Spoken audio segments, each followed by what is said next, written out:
அனைவருக்கும் வணக்கம். இது சங்கிலியன் செய்திகள். செய்திகள் வாசிப்பவர் செய்தியாளர் எஸ். கலாதேவன். இன்றைய இலங்கையின் பிரதான செய்திகள். பிரதான செய்திகளில் முதலில் தலைப்புச் செய்திகள். இலங்கையின் வரைபடத்திலிருந்து காணாமல் போன கிராமம் மீண்டும் கண்டுபிடிப்பு. வீடுகளை சுத்தம் செய்வதற்கான கொடுப்பனவுகளை இவ்வாரத்துக்குள் முழுமையாக செலுத்தி முடிக்கவும். சுவிஸ் தேசிய கவுன்சிலின் உபத்தலைவராக இலங்கையர். கைது செய்யப்பட்ட தம்பிக்க ரணதுங்க பிணையில் விடுதலை. சர்வதேச நன்கொடையாளர் மாநாட்டை கூட்ட தீர்மானம். பண்டிகை கால பாதுகாப்பு ஏற்பாடுகள். போலீஸ் முப்படையினர் சேவையில். சங்கிலியன் பார்வையாளர்களுக்கு வணக்கம். எமது இந்த சேனலிற்கு முதல் முறையாக வருபவர்கள் சேனலை சப்ஸ்கிரைப் செய்து உங்கள் பெயர் ஆதரவை வழங்குமாறு கேட்டுக்கொள்கின்றோம். இனி விரிவான செய்திகள். வீடுகளை சுத்தம் செய்வதற்கான கொடுப்பனவுகளை இவ்வாரத்துக்குள் முழுமையாக செலுத்தி முடிக்கவும். தேசிய அனர்த்த முகாமைத்துவ சபை கூட்டத்தில் ஜனாதிபதி பணிப்பு.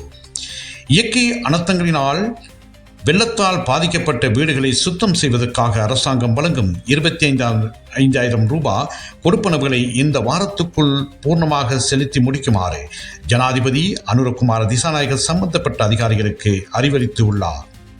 ஜனாதிபதியின் தலைமையில் நேற்று கூடிய தேசிய அனர்த்த முகாமைத்துவ சபை இது தொடர்பில் எழுந்துள்ள சிக்கல்கள் குறித்து கவனம் செலுத்தியது. இதன் போதே இந்த பிரச்சனைகளை தீர்ப்பதற்காக இவ்வாரத்துக்குள் அதற்கான நிதியை பூர்ணமாக செலுத்தி முடிக்குமாறு ஜனாதிபதி அதிகாரிகளுக்கு அறிவுறுத்தியுள்ளார். இலங்கையின் வரைபடத்திலிருந்து காணாமல் போன கிராமம் மீண்டும் கண்டுபிடிப்பு. இலங்கை வரைபடத்திலிருந்து காணாமல் போனதாக பேசப்பட்டு வந்த பதுளை மாவட்டத்தில் ஊவா பர்ணகம பிரதேச செயலாளர் பிரிவை மஸ்பன்ன கிராமத்தின் ஒரு பகுதி தற்போது மீண்டும் தென்பட்டது. அண்மையில் பேரிடரினால் மூழ்கி போன மஸ்பன்ன கிராமம் சர்வதேச ரீதியில் பேசும் பொருளாக மாறியிருந்தது. தற்போது அங்கு மறுசீரமைப்பு பணிகள் மேற்கொண்டு வரும் நிலையில் கிராமத்தில் புதைந்த வீடுகள், பேருந்து மற்றும் கிராமத்தின் முக்கிய இடங்கள் கண்டுபிடிக்கப்பட்டன. சர்வதேச நன்கொடையாளர் மாநாட்டை கூட்ட தீர்மானம்.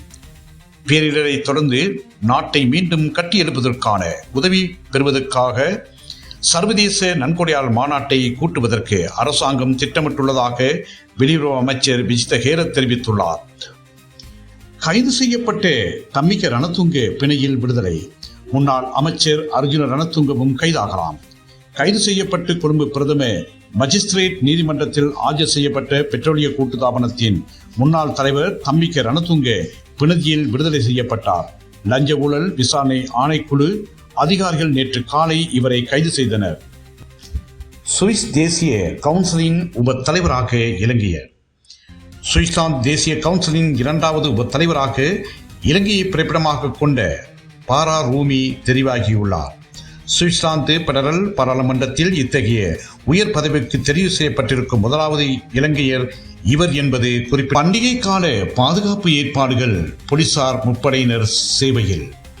நத்தார் மற்றும் புதுவனம் உட்பட எதிர்வரும் பண்டிகை காலத்தை முன்னிட்டு முக்கிய நகரங்கள் மற்றும் மத வழிபாட்டு தலங்கள் மையமாக கொண்ட விசேட பாதுகாப்பு ஏற்பாடுகள் மேற்கொள்ளப்பட்டுள்ளதாக போலீஸ் ஊடக பேச்சாளரும் உதவி போலீஸ் அத்தட்சகர் FU ஊட்லர் தெரிவித்துள்ளார். இதற்காக போலீஸ் பாதுகாப்பு வழங்கப்பட்டுள்ளதாக குறிப்பிட்டுள்ள அவர், மேல் மாகாணத்தில் மாத்திரம் விசேடமாக 2,500க்கு மேலதிக படையினர் பாதுகாப்பு நடவடிக்கையில் ஈடுபடுத்தப்பட்டுள்ளதாகவும் குறிப்பிட்டுள்ளார். போலீஸ் விசேட அதிரடி படையினர் மற்றும் முப்படைகளும் பொதுமக்களை பாதுகாக்க தயாராக உள்ளதாகவும் அவர் தெரிவித்துள்ளார். இனி சர்வதேச செய்திகள். சிட்னியில் யூதர்கள் மீதான தாக்குதல். மீன்பிடிக்க செல்வதாக கூறி சென்று தாக்குதல். ஆஸ்திரேலியாவின் சிட்னியில் உள்ள பொண்டி கடற்கரையில் இடம்பெற்ற யூதர்களின் அனுக்கா கொண்டாட்டத்தில் துப்பாக்கி தாக்குதல் நடத்தியவர்கள் தந்தையும் மகனும் என அடையாளம் காணப்பட்டுள்ளனர். தந்தையும் மகனும் மீன்பிடிக்க செல்வதாக குடும்ப உறுப்பினர்களிடம் கூறிவிட்டு சென்றே இத்தாக்குதல்களில் ஈடுபட்டுள்ளனர் என்பது ஆரம்ப விசாரணைகளில் தெரிய வந்துள்ளது. அனுக்கா கொண்டாட்டத்தின் நிமித்தம் கூடியிருந்தவர்கள் மீது மேற்கொள்ளப்பட்ட தாக்குதலில் 15 பேர் கொல்லப்பட்டதோடு 29 பேர் காயமடைந்துள்ளனர். அத்தோடு துப்பாக்கித்தாரிகள் தந்தை சம்பவ இடத்திலே கொல்லப்பட்டதோடு தனையன் படுகாயமடைந்து சிகிச்சைக்காக அனுமதிக்கப்பட்டுள்ளார்.